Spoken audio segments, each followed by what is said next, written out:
Hey there, gamers. DreamcastGuy here. Currently, I'm at QuakeCon 2025. I'm actually basically in a big stadium with 4,000 computers around me. A lot of people playing games. But since it's currently quiet, I wanted to secretly film a video. At the end of this, I'll stand up and show you how big and crazy this room is. But I want to talk because yesterday, Sony did this strange investor call. Q&A, a lot of stuff about the future of PlayStation and the future of PlayStation games. And something they really hammered home, and they directly said, is that the future of PlayStation isn't hardware, which in a fancier, flowerier way is basically saying they're moving away from PlayStation consoles. Now, we've been talking a lot about Xbox slowly going third party, about the fact that their pivot, at least mathematically, makes sense in that if they're doing all these acquisitions, buying Bethesda, buying Call of Duty, Microsoft is spending tens of billions, close to hundreds of billions of dollars, trying to get the Xbox fire to ignite, and it hasn't really worked out. And so it makes sense that their penny pinching accountants basically said, hey, we have to go third party. We have to put Xbox games everywhere.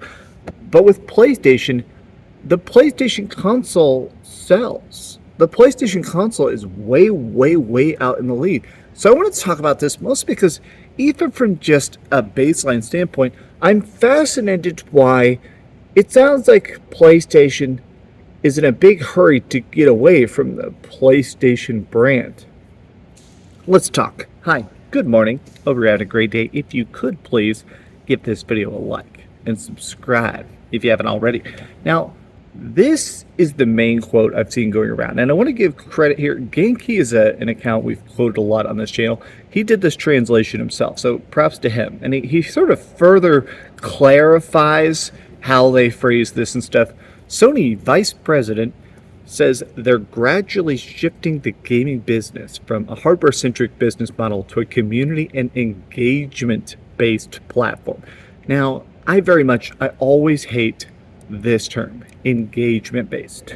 I've played a lot of World of Warcraft. Anybody who has ever played a lot of Blizzard games, this is how Blizzard, in their own economic paperwork, describes success. Engagement-based. Basically meaning it's not how much fun you had or how cool your games were or how good the Metacritic was. It was just, hey, how many hours did you stay logged in? That's all that matters to these corporations. So I don't exactly like that phrasing, but in the gaming business, we are moving away from a hardware-centric business model more to a platform business that expands the community and increases engagement. Now, this to me still just sounds like such an oddball thing to say, in that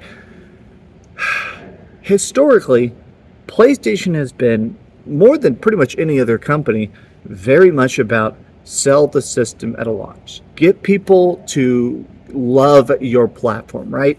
Get all your friends on PlayStation. Now you're socially locked into it. If you want to play multiplayer with your bros, you got to buy the PS4, 3, 4, 5. Oh, if you love this series, we're going to get you hooked on these characters. If you loved Uncharted 1, 2, and 3, well, you got to see how it all ends in Uncharted 4. Oh, an extra chapter with Uncharted Lost Legacy. PlayStation, I feel like, more than anybody else, has really sort of gotten into that idea of selling you the car so you'll pay for the gas. They always try to make PlayStation as cheap as possible, so you buy it, and then they make all their money of every time you buy any game on a PlayStation, you get 30%, right? That money to them has been a money printer. The fact that they're acting like moving away from it is the key to success still sounds the most surreal. He says, overall, Sony are making a shift to creation as a company, as the segment of games, music, and pictures makes up 60% of Sony's total revenue.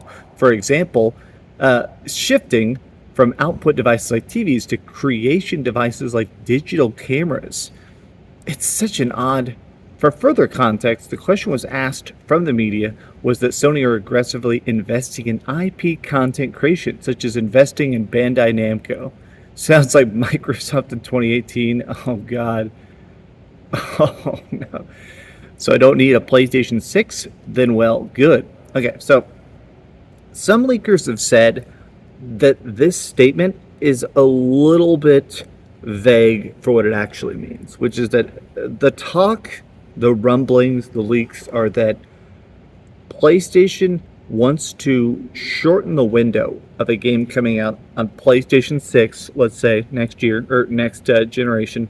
They want to shorten the amount of time from PlayStation 6 games being exclusive on PlayStation 6 to them going to PC.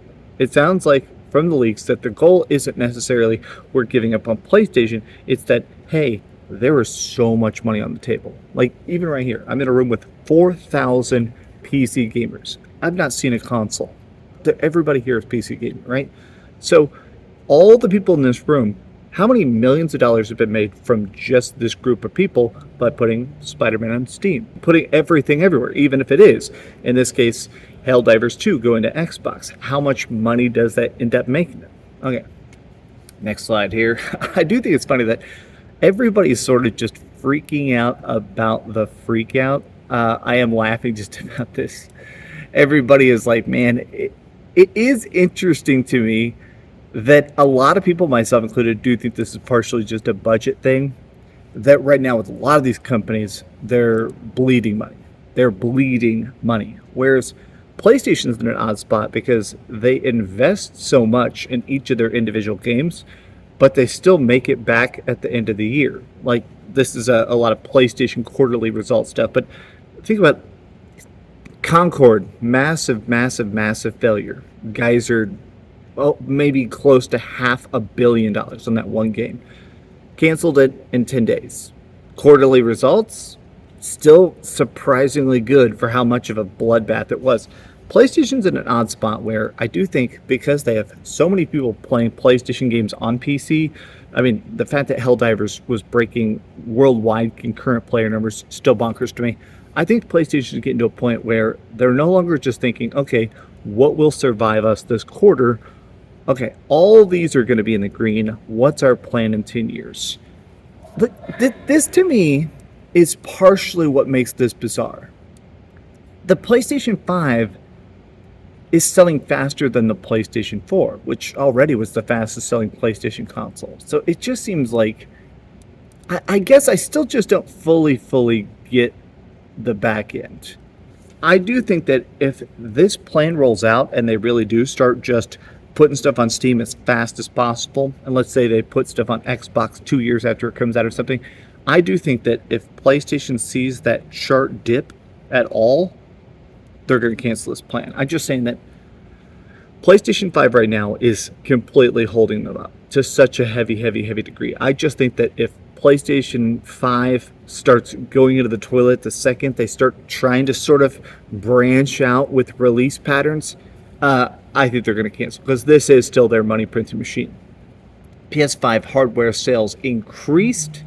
Game and network services up. Operating income profit climbed 127%. God, and they're not even releasing games. Let's be real with that.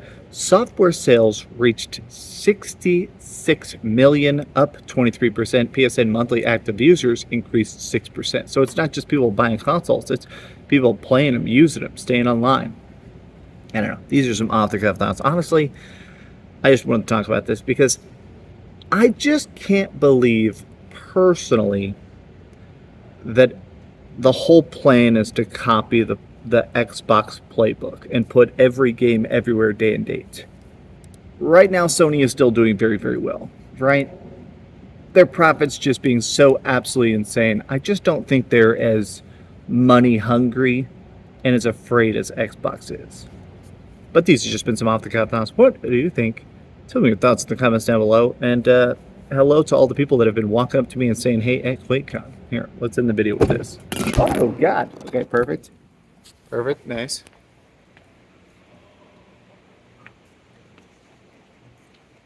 What is that jank cube? Oh, it's off.